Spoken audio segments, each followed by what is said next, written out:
शेगाव संस्थानला जगातलं best manage देवस्थान कोणी बनवलं? जगात बेस्ट मॅनेज मंदिर म्हटलं की पहिलं नाव शेगावचं घेतलं जातं आणि हे शक्य झालं एका साध्या पण असामान्य सेवकामुळे.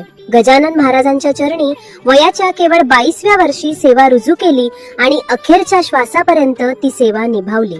तब्बल 60 पेक्षा अधिक वर्ष त्यांनी संस्थांचा कारभार पाहिला, पण कधीही स्वतःला मालक म्हणून मिरवलं नाही. ते आयुष्यभर स्वतःला सेवक म्हणतच राहिले. आज आपण पाहतो तो भव्य आनंद सागर असो किंवा हजारो भक्तांची भूक भागवणारा महाप्रसाद, ही सगळी भाऊंची दूरदृष्टी होती.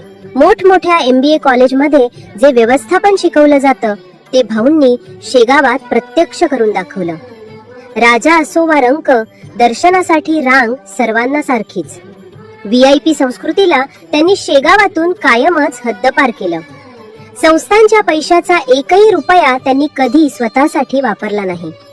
फक्त मंदिरच नाही तर रस्ते, पाणी, हॉस्पिटल, शिक्षण, भाऊंनी समाजासाठी काय नाही केलं? देणगी मागितली नाही, पण दानपेटीतून मिळालेल्या पैशातून एक वेगळं विश्व उभं केलं. आणि हे शक्य झालं एका साध्या पण असामान्य सेवकामुळे, स्वर्गीय शिवशंकर भाऊ पाटील. आज भाऊ देहरूपाने आपल्यात नसले तरी शेगावच्या कणाकणात आणि भक्तांच्या मनामनात ते सदैव जिवंत आहेत. अशा या आधुनिक काळातील कर्मयोग्याला आमचा त्रिवार मानाचा मुजरा गण गण गणात बोलते.